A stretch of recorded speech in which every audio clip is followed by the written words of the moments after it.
बालरविद्युतिमिन्दुकिरीटां तुङ्गकुचां नयनत्रययुक्तां स्मेरमुखीं वरदाङ्कुशपाशा भीतिकरा प्रभजे भुवनेशिम्।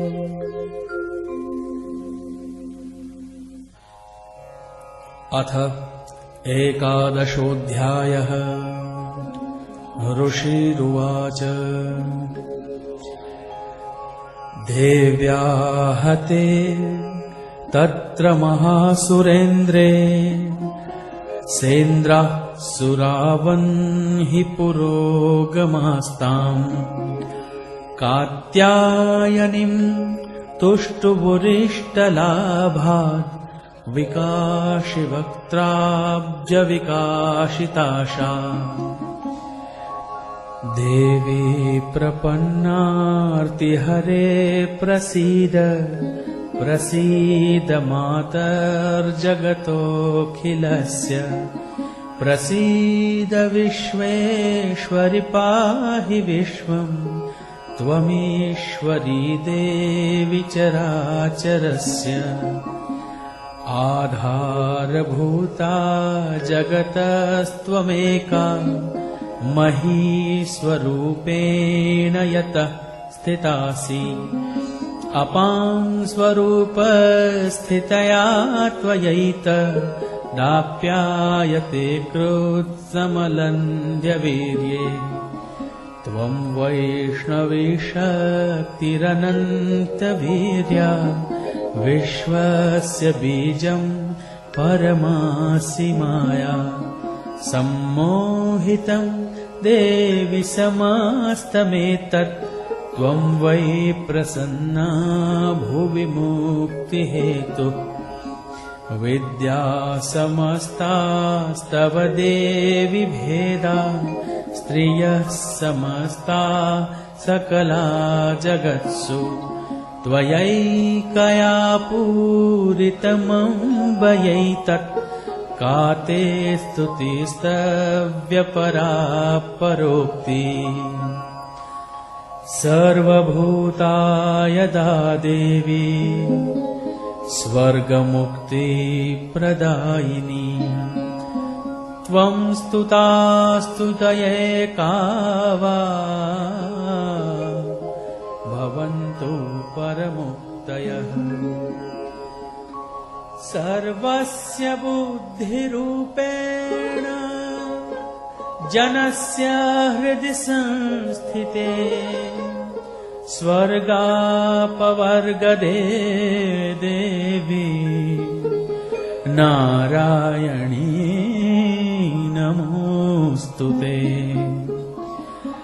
कलाकाष्ठादिरूपेण परिणामप्रदायिनी विश्वस्योपरतौ शक्ते नारायणी नमोऽस्तुते सर्वमङ्गलमाङ्गल्ये शिवे सर्वार्थसाधिके शरण्ये त्र्यम्बके गौरी नारायणी नमोऽस्तुते सृष्टिस्थितिविनाशानां शक्तिभूते सनातनी गुणाश्रये गुणमये नारायणी नमोऽस्तुते शरणागत दीनार्थ परित्राणपरायणे सर्वस्यार्तिहरे देवी नारायणी नमोऽस्तु ते। हंसयुक्तविमानस्थे ब्रह्माणि रूपधारिणी कौशाम्भक्षरिके देवी नारायणी नमोऽस्तु ते। त्रिशूलचन्द्राहिधरे महावृषभवाहिनी माहेश्वरी स्वरूपेण नारायणी नमोऽस्तु ते। मयूरकुक्कुटवृते महाशक्तिधरे नधे कौमारी रूपसंस्थाने नारायणी नमोऽस्तु ते।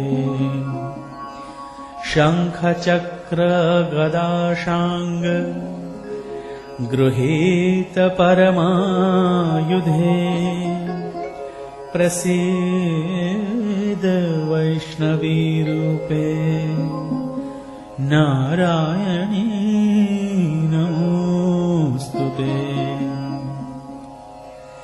गृहीतोग्रमहाचक्रे दंष्ट्रोद्धतवसुन्धरे वराहरूपिणी शिवे नारायणी नमोऽस्तु ते। नृसिंहरूपेणोग्रेण हन्तुं दैत्यान् कृतोद्यमे त्रैलोक्यत्राणसहिते नारायणी नमोऽस्तु ते।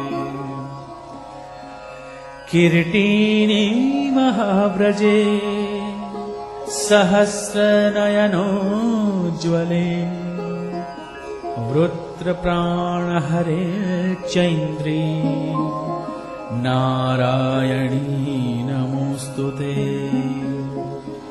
शिवदूते स्वरूपेण हतदैत्यमहाबले घोररूपे महारावे नारायणी नमोऽस्तु ते। दंष्ट्राकरालवदने शिरोमालाविभूषणे चामुण्डे मुण्डमथने नारायणी नमोऽस्तु ते। लक्ष्मीलज्जे महाविद्ये श्रद्धे पुष्टिस्वधे ध्रुवे महारात्रि महाविद्ये नारायणे नमोऽस्तु ते। मेधे सरस्वती वरे भूतिबाभ्रवितामसि नियते त्वं प्रसीदेशे नारायणी नमोऽस्तु ते। सर्वस्वरूपे सर्वेशे सर्वशक्तिसमन्विते भये व्यस्त्राहिनो देवी दुर्गे देवी नमोऽस्तु ते। एतत्ते वदनं सौम्य लोचनत्रयभूषितम् पातु नः सर्वभीतिभ्यः कात्यायनी नमोऽस्तु ते। ज्वालाकरालमत्युग्र मशेषासुरसूदनम् त्रिशूलं पातु नो भीते भद्रकाली नमोऽस्तु ते। हिनस्तिरैत्य तेजांसि स्वनेनापूर्यया जगत् सा घण्टा पातु नो देवी पापेभ्यो नः सुतानिव।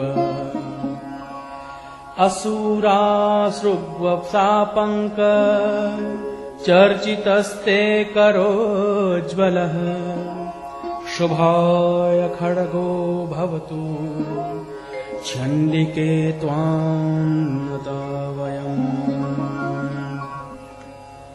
रोगान् शेषान् पहंसि तुष्टा हृष्टा तु कामान् सकलानभीष्टान् त्वामाश्रितानां विपन्नराणाम् त्वामाश्रितायाश्रयतां प्रयान्ति। एतत् कृतं यत् कदनं त्वयाद्य धर्मद्विषां देवि महासुराणाम् रूपैरनेकैर्बहुधात्ममूर्तिः कृत्वाम्बिके तत् प्रकरोति कान्या। विद्यासु शास्त्रेषु विवेकदीपे स्वाद्येषु वाक्येषु च का त्वदन्या। ममत्वगर्तेति महान्धकारे बिभ्रामयत्येतदतीव विश्वम्। रक्षांसि यत्रोग्रविशाश्च नागा यत्रारयो दस्युबलानि यत्र दावानलो यत्र तथाब्धिमध्ये तत्र स्थिता त्वं परिपासि विश्वम्। विश्वेश्वरि त्वं परिपासि विश्वम् विश्वात्मिका धारयसीह विश्वम्। विश्वेशवन्द्या भवती भवन्ति विश्वाश्रया ये त्वयि भक्तिनम्राः।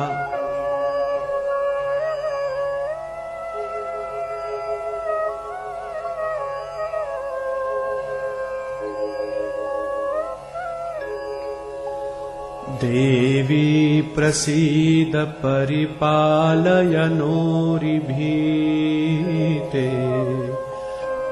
नित्यं यथासुरवधादधुनैव सद्यः।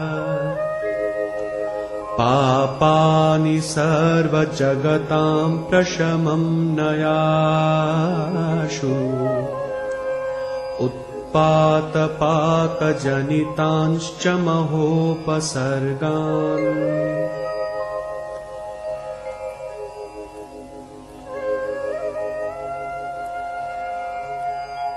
प्रणतानां प्रसीद त्वं देवी विश्वातिहारिणी। त्रैलोक्यवासिनामीड्ये लोकानां वरदा भव। कि आत्मा क्या चीज है, वो किस प्रकार सच्चिदानंद होता है और किस प्रकार आत्मा की अनुभूति के बाद ही मनुष्य इन तीनों चीजों को प्राप्त होता है। आत्म साक्षात्कार के बगैर आप सत्य को नहीं जान सकते।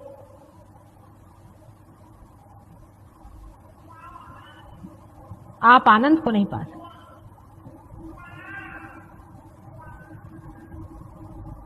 आत्मा की अनुभूति होना बहुत जरूरी है।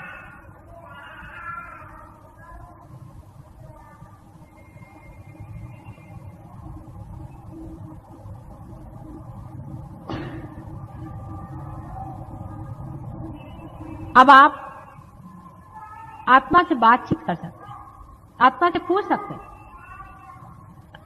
आप लोग अभी बैठे हुए हैं, आप पूछें ऐसे हाथ करके कि संसार में क्या परमात्मा है, क्या वो उन्हीं की सत्ता चलती है? आप ऐसे प्रश्न अपने मन में पूछें, ऐसे हाथ करके पूछिए। देखिए हाथ में कितने जोर से प्रवाह शुरू हो गया।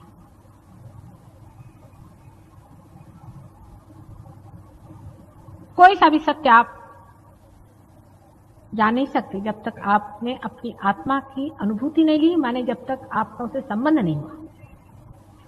आत्मा से संबंध होना सहयोग से बहुत आसानी से घटित होता है। किसी किसी को थोड़ी देर के लिए होता है, किसी के लिए हमेशा के लिए हो जाता है।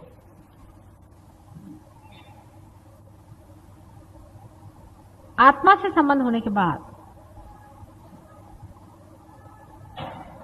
हमको उसे तादाद में पाना होता है। माने ये कि मैंने आपको जाना, ठीक है, आपको मैंने पहचाना, ठीक है, लेकिन मैं आप नहीं हो गई हूं। आपको मैं देख रही हूं और आप मुझे देख रहे हैं। जिस वक्त मैं आपकी दृष्टि से देख सकूं उसी वक्त तादाद में होता है। आत्मा के अंदर प्रवेश करके वहां से आप जब सब संसार पर दृष्टि डालते हैं तब कहना चाहिए कि आत्म साक्षात्कार पूर्णतया संपन्न हो। कुंडलिनी का जागरण, उत्थापन तथा भेदन सब कुछ हो गया जो लोग पार है। सहस्त्रार टूट गया। आप चक्रों के द्वारा अपनी स्थिति और दूसरों की स्थिति को भी बहुत अच्छी तरह से पहचान लेते हैं, उसकी जानकारी होने लगी। लेकिन अभी आप आत्मा से तदाकार नहीं हो, तदाकार नहीं। आत्मा से तदाकार होने के लिए सबसे पहले मैं नहीं हूं ऐसा मानना चाहिए। वो ही वो है, तू ही तू है। पहले आत्मा को मानना चाहिए कि तू ही तू है, मैं नहीं। कबीरदास ने बहुत अच्छे से कहा है कि जब धुनकने वाला धुनकता है तो धुनकी की आवाज आती है तू ही तू ही। लेकिन जब बकरी के पेट में अतड़ियों के रूप में होती है तो तब कहती है मैं। फिर बकरी के अतड़ियों से निकल के उसकी अच्छी पिटाई होती, सफाई होती, तानी जाती, खींची जाती, सुखाई जाती, और जब उसे फिर धुनकनी पे लगाते हैं तो हर समय कहती तू ही तू ही तू ही तू ही तू ही तू ही। ऐसे ही हमारे मन का है।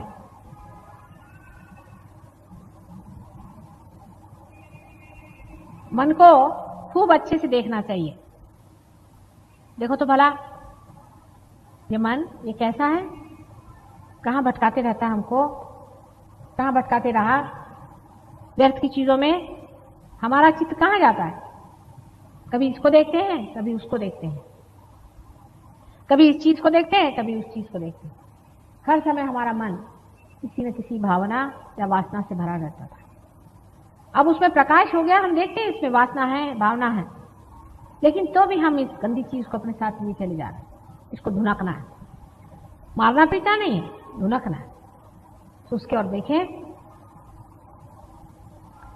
उसके प्रकाश को प्रज्वलित करें कि हे मन देखो, तुम तो परमेश्वर का मंदिर हो ना।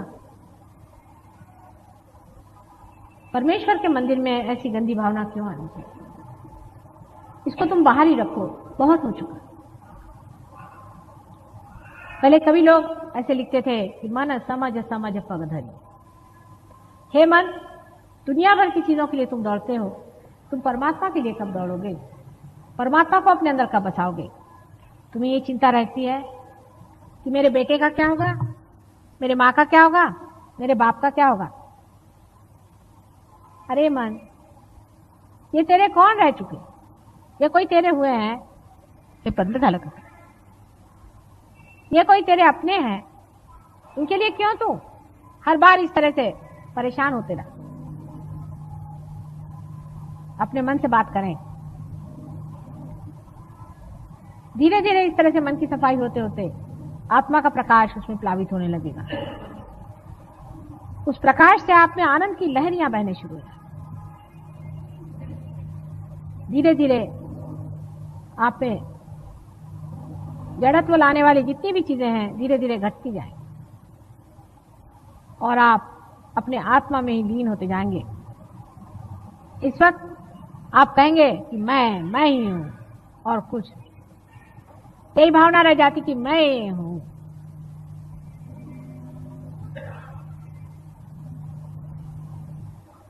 आत्मा ही आप हो जाते हैं और आप कहते हैं कि मैं ही हूं। जब आत्मा के अंदर से दृष्टि होने लग जाती है तो आप कहते हैं कि ये मैं हूं, ये संसार मैं हूं, ये सृष्टि मैं हूं, ये समुंदर मैं हूं, ये दुनिया की कोई चीज ऐसी नहीं जो मैं नहीं हूं। हर एक चीज में मैं ही हूं, मैं ही बसा हुआ हूं। हर चीज में मेरा ही वास, मेरे से ही सारी सृष्टि स्पंदित है, मेरे बगैर सृष्टि का निर्माण ही नहीं। मैं ही मैं सब कुछ। यह अहंकार नहीं, यह वास्तविक है, यह असलियत है। इसे अस्मिता कहते हैं। लेकिन उसको पाने के लिए सबसे पहले हमारा जो झूठा मैं है उसे तोड़ना होगा। झूठा मैं में अनेक चीजें, शुरू से आप देखिए कि मैं हूं हिंदुस्तानी, मैं हूं हिंदू, मैं हूं मुसलमान, मैं हूं जैन, मैं हूं फलाने नाम वाली, मैं हूं फलाने नाम वाला, मेरी ये पोजीशन, मेरा ये पैसा, मेरा ये गरूर, मैं साड़ी हूं, कपड़े हूं, मैं स्वेटर हूं, सूट हूं, सब कुछ हूं, मैं नहीं हूं, बाकी सब मैं होता हूं। इस तरह के अनेक मैं में मैं लगता हुआ सारी जिंदगी बिताते रहता हूं। फिर एक क्षण भर बैठ के सोचना चाहिए, क्या इसीलिए मेरा जन्म हुआ था? सारी जिंदगी मैंने क्या किया? कहां गई ये दिन? कहां बिताया मैंने? अपना सारा समय कहां बर्बाद किया मैंने? सहज योग के बाद भी बहुत से लोग अभी भी अपना समय बहुत बर्बाद करते। फिर से समय नहीं आने वाला, इस बात को कोई समझते नहीं है।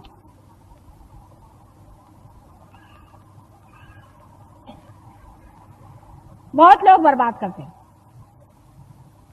गलत जगह चले जाते हैं, फिर आके कहते हैं मां मेरा सर पकड़ गया। क्यों ऐसा समय बर्बाद करना है?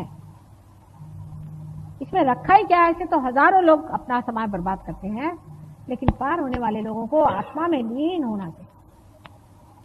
सब हो गया, भंडार खोल दिए, दरवाजे खोल दिए, अंदर भी आ गए और अभी आप हाथ पे हाथ धरे बैठे। अब इसे क्या किया जाए? भाई हम आपके लिए खाना बना सकते हैं, आपके मुंह में डाल सकते हैं, अब आपका पचा तो नहीं सकते ना, ये तो आप ही को पचाना है। उसकी कोई मेहनत नहीं है खास। सब चीज के लिए टाइम होता है, इस चीज के लिए टाइम नहीं होता।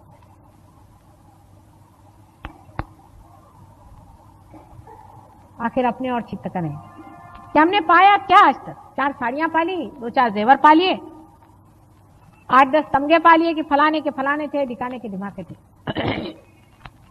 ऐसे हजारों आए और गए, दुनिया में आए और खत्म हो गए। उनका क्या हुआ? मिट्टी हो गए सब लोग। मिट्टी से कोई नर्क में गए, कोई कुछ हुए, कोई पत्थर हो गए। क्या हुआ? अब जो फूल खिले हुए हैं इनको तो फल बनना ही पड़ेगा।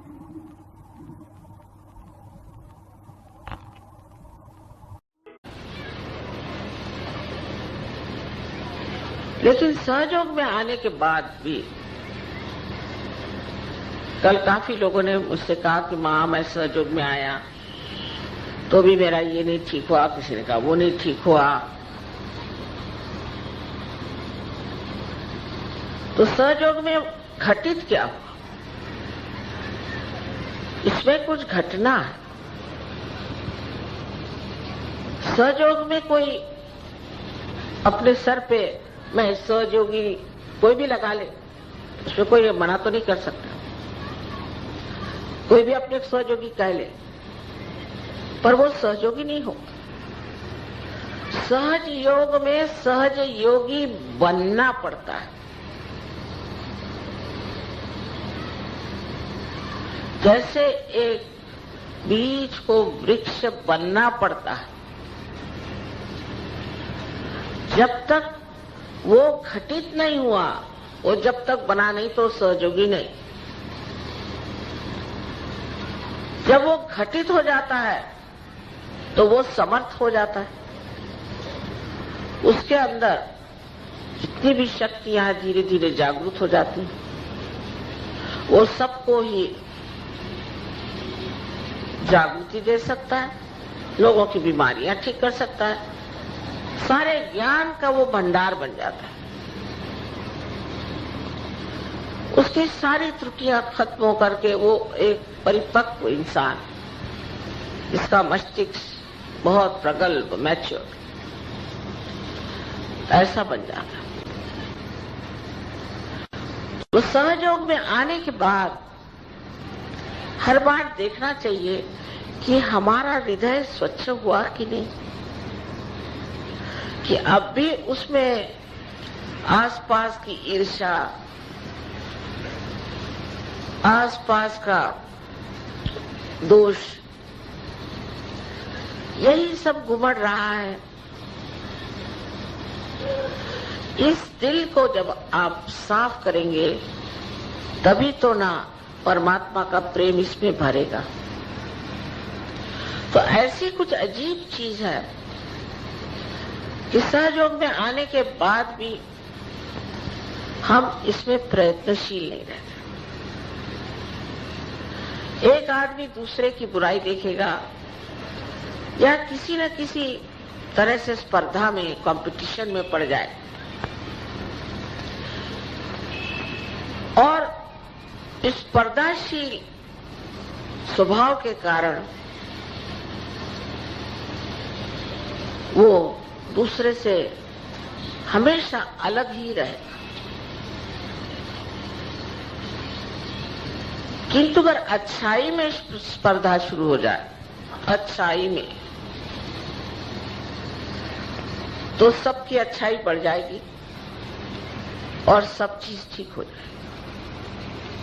पर यह भी नहीं हो सकता, कारण अभी तक आत्मा का प्रकाश हमारे अंदर आया नहीं। पर अजीब बात यह है कि आत्मा का प्रकाश पूरी तरह से हमारे चित्त में आया नहीं, हमारे हृदय में पूरी तरह से बसा नहीं। तो सहयोगी होने पर भी डावाडोल मामले चलते हैं, और जब ये डावाडोल मामले चलते हैं, आपसी झगड़े हो जाएंगे, ग्रुपबाजी हो जाएगी, तो हम अपना नुकसान कर रहे हैं, दूसरे का नहीं। जब जरा गर्दन झुकाइए तो आप देखेंगे कि इस हृदय में आत्मा है, पर गर्दन झुकाने की बहुत जरूरत है। अगर आप कहेंगे कि मैं क्यों झुकूं, तो ये आप नहीं बोल रहे, ये मैं है अहंकार। इस अहंकार को आपको थोड़ी देर झुकाना पड़ेगा जबरदस्ती। तो झुकता है कि नहीं झुकता है? तब फिर आपको आश्चर्य होगा कि आपका हृदय का कमल खिलने लगेगा और उसका सौरभ, उसका सुगंध सारे संसार में बहना शुरू हो जाएगा। तब फिर आपकी कुंडलिनी भी चढ़ पड़ेगी, इतने ही उसके तार खुल पड़ेंगे, आपकी तंदुरुस्ती ठीक हो जाएगी, आपकी कमजोरियां खत्म हो जाएगी। किंतु पहले हृदय खोलने की बहुत जरूरत है। ये ठीक है, आप पार हो जाएंगे। आप सहयोग पे लेक्चर दे सकते हैं लंबा लंबा, सब बुद्धि का करिश्मा, और हो सकता है कि आपके हाथ से थोड़े लोग जागरूक भी हो जाए, लेकिन न तो आप आगे जा सकते हैं, न तो वो लोग जा सकते हैं। जिसने इस प्रेम से हृदय को भर लिया,